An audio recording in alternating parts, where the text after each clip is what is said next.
Okay, so welcome back. Start करते हैं। पहले पढ़ लो फिर देखते हैं ना। पिछले लेक्चर पर motion in straight line start किया और मैंने आपको जो डेफिनेशन थी, जो चीज़ें थी वो पूरी बताई मैंने। उसके बाद मैंने आपको स्पीड वेलोसिटी में डिफरेंस बताया। साथ ही साथ हम लोगों ने डिफरेंट टाइप्स ऑफ वेलोसिटी भी पढ़ा और उसमें एक बहुत ही इंपॉर्टेंट वेलोसिटी था, वो था एवरेज वेलोसिटी। उसके कई सारे क्वेश्चन हम लोगों ने कर डाले हैं ना। और साथ ही साथ हम लोगों ने डिस्टेंस और डिस्प्लेसमेंट में डिफरेंस भी सीखा। इस लेक्चर में हमको पढ़ना है इंस्टेंटेनियस वेलोसिटी। मैंने इंस्टेंटेनियस वेलोसिटी का उसमें ब्रीफ इंट्रोडक्शन दिया था कि एट ए टाइम किसी शॉर्ट ड्यूरेशन के लिए, बहुत ही छोटे टाइम के लिए जो वेलोसिटी पूछा जाता है वो होता है इंस्टेंटेनियस वेलोसिटी। जैसे हमारी बाइक में, कार में जो स्पीडोमीटर लगा होता है वो मैं एट इंस्टेंट वेलोसिटी बताता है, यानी जब हम देखेंगे तो उस वक्त जितनी वेलोसिटी है वो आपको बताएगा। इसका मतलब क्या है, वो इंस्टेंटेनियस वेलोसिटी बताता है। अब जो इंस्टेंटेनियस वेलोसिटी होता है वो क्या होता है, v is to d s upon d t. V is to d s upon d t, यानी बहुत ही छोटे टाइम के लिए, शॉर्ट ड्यूरेशन के लिए टाइम डिस्प्लेसमेंट से डिवाइड कर देना है। अब जो क्वेश्चन आता है वो कैसे आता है, वो दो तरीके से आता है। एक डिफरेंशिएशन करने के लिए और दूसरा होता है इंटीग्रेशन करने के लिए। डिफरेंशिएशन कैसे करना होगा वो समझिए। मान लीजिए आपको उसने डिस्प्लेसमेंट दिया हुआ है टाइम के टर्म में, s is equal to 4t² plus 2t plus 3, और पूछ रहा है कि फाइंड, क्वेश्चन है find velocity at t is equal to 2 second. अब आपके पास t is equal to 2 second यानी 2 सेकेंड पर उसकी वेलोसिटी बताइए, लेकिन आपके पास वेलोसिटी का कोई इक्वेशन ही नहीं है। आपके पास जो इक्वेशन है वो है डिस्प्लेसमेंट का। तो डिस्प्लेसमेंट से आप वेलोसिटी कैसे फाइंड करेंगे, इसको डिफरेंशिएट कर दीजिए। यानी आप v इज इक्वल टू कर देंगे D s upon d T. तो d अपॉन डी टी यहाँ वैल्यू रख दीजिए 4t² प्लस 2t प्लस 3। देखिए यहाँ पर बायो वाले भी ध्यान सीखें। जब हम डिफरेंशिएशन करने जाते हैं तो देखते हैं डिनोमिनेटर में किसके रिस्पेक्ट में हो रहा है। यहाँ हो रहा है t के रिस्पेक्ट में, तो t के अलावा जो भी वैल्यू है वो सब कांस्टेंट है और उसे टच नहीं करना। मतलब उसके साथ बचा 4, तो 4 कैसे लिख दीजिए इनटू। अब t को जब डिफरेंशिएट करेंगे तो पावर आ जाता है आगे और पावर में हो जाता है -1, यानी 2 आ जाएगा आगे और t के पावर हो जाएगा 2 - 1। कितना आएगा 1। 1 लिखने की ज़रूरत नहीं, मैंने इसे छोड़ दिया। आगे देखिए 2 एक कांस्टेंट है। अब जब t को आप डिफरेंशिएट करेंगे तो 1 आगे आएगा क्योंकि 1 पावर में है, 1 लिखने की ज़रूरत नहीं। और t के पावर में हो जाएगा 1 - 1, कितना हुआ 0। और किसी भी वैल्यू के पावर में जब 0 हो जाता है तो उसकी टोटल वैल्यू हो जाती है 1, यानी यहाँ सिर्फ आ जाएगा 2 × 1। चलो लिख देते हैं 2 × 1 प्लस। अब देखो अभी तक कांस्टेंट को हम लोग टच नहीं कर रहे थे, क्यों, क्योंकि कांस्टेंट t के साथ आ रहा था। लेकिन कांस्टेंट जब भी आपको अकेला मिले उसको डिफरेंशिएट करके 0 कर दीजिए। यानी ये कांस्टेंट अकेला है तो इसका डिफरेंशिएशन हो जाएगा 0। यहाँ से देखिए v का इक्वेशन बन गया 8t प्लस 2। अब जब वेलोसिटी का इक्वेशन आ जाए उस वक्त t की वैल्यू यहाँ पर पुट करनी है, यानी कंडीशंस को पुट करना है। अब t इज इक्वल टू 2 हो सकता है, t इज इक्वल टू 3 हो सकता है, उसको वैल्यू पुट कर दीजिए। यानी यहाँ पर t is equal to 2 put कर देंगे तो ये हो जाएगा 8 × 2 प्लस 2, कितना आ गया भाई 16 प्लस 2 18 मीटर पर सेकेंड। क्लियर, समझ में आया कैसे करना है। अब चलिए मैं आपको 2-3 क्वेश्चन देता हूँ, फटाफट जल्दी से ट्राई करिए, उससे दूसरा टाइप सीखेंगे। मान लीजिए आपको दिया हुआ है s is equal to 4t³ plus 3t² minus 4t। Find velocity at t is equal to 1 second, 2 second, 3 second and 4 second.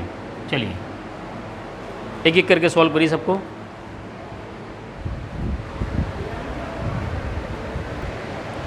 चलिए तो अब दूसरी वैरायटी क्वेश्चन लेते हैं।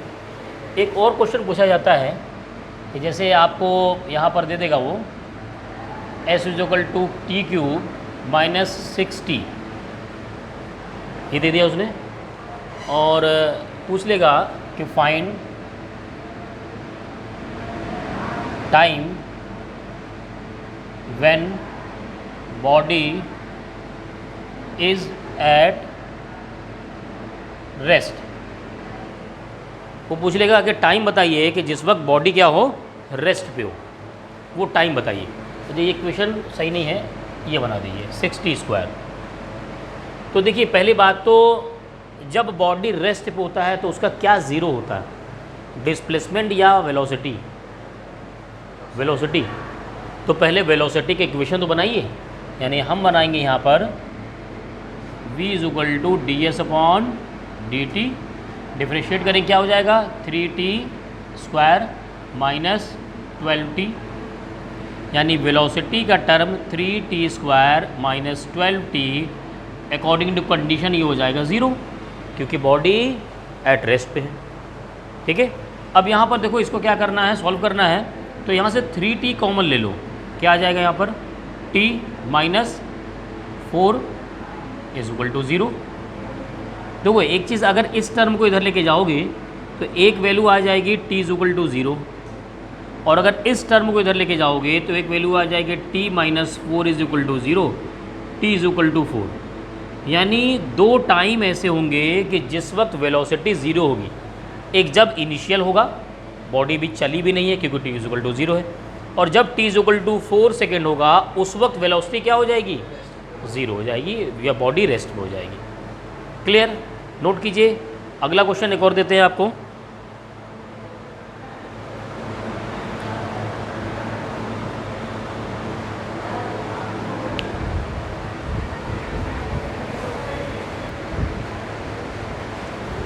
चलिए एक और वैरायटी क्वेश्चन लेते हैं कि क्वेश्चन वाले जो आपको दिया हुआ है s = 3t² + 4t + 9।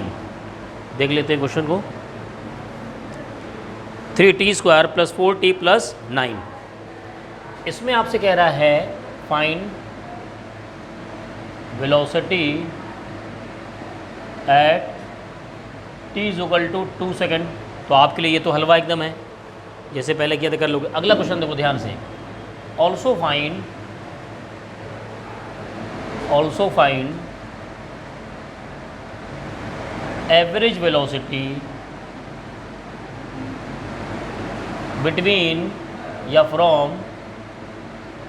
t = 1 second to t = 4 second. ये आपके लिए नया है, इसे नोट मत करो, सीखो पहले, है ना, इसे सीखिए। देखो पूरा क्वेश्चन देख लेना, फिर खुद से सॉल्व करना। कह रहा है ये डिस्प्लेसमेंट किया हुआ है, वेलोसिटी क्या हो जाएगा भाई, फटाफट जल्दी से बताओ, 6t + 4 ये हो जाएगा। अब अगर वो पूछ रहा है फाइंड t = 2, तो एट t = 2 क्या हो जाएगा 12 + 4 यानी 16 मीटर पर सेकेंड। ये पहला आंसर आ गया, आसान है। आगे क्या कह रहा है कि also find average velocity from t = 1 second to t = 4 second. इस केस में जब भी आपको एवरेज वेलोसिटी पूछा जाए, क्या पूछा जाए, एवरेज वेलोसिटी, तो आपको क्या करना है, डिस्प्लेसमेंट निकालने हैं। कैसे समझना, जैसे मैं कहूँ कि एवरेज वेलोसिटी इस केस में हो जाएगा s4 - s1 upon t4 - t1। कैसे 4 और 1 आया ये समझो। उसने कहा है from t = 1 second to t = 4, इसके बीच में जो वेलोसिटी है वो लिखना है, और इसके बीच में जो टाइम कंज्यूम हुआ वो लिखना है। तो इसका मतलब आपको डिस्प्लेसमेंट लिखना है एट t = 4 पर, और डिस्प्लेसमेंट लिखना है t = 1 पर। तो आप क्या करो, पहले s4 फाइंड करो, मैं s4 यहाँ पता करता हूँ। अब आपको डिस्प्लेसमेंट वाले ही इक्वेशन में t = 4 रखना पड़ेगा। तो 4 रखोगे तो हो जाएगा 16 × 3 48, सही है।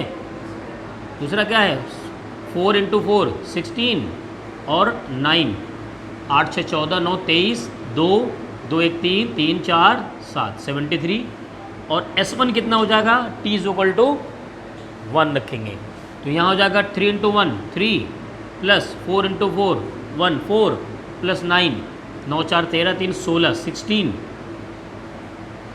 तो यहाँ पर आ जाएगा S4 की वैल्यू 73 माइनस 16 अपॉन T4 यानी 4, T1 यानी 1, 13 6 तो 7 आएगा और 6 माइनस 1 5 और यहाँ आ जाएगा 3 3 1 2 19। तो ये आ गया 19 मीटर पर सेकेंड। तो नई चीज़ हमने क्या सीखा कि जब कोई दो टाइम दे दे, उनके बीच में आपसे पूछे इनके बीच में आप एवरेज वेलोसिटी बताइए, दो टाइम पीरियड दे दे, तो उसके बीच की जो डिस्प्लेसमेंट है वो फाइंड करना है। यानी अगर वो दे देता t = 2 टू t = 5 तो हम लिखते S5 माइनस S2। क्लियर? अब बाकी टाइम तो एकदम वैसे ही लिखेंगे जो देगा, है ना। नोट करिए, फिर मैं इस पर न्यूमेरिकल देता हूँ आपको।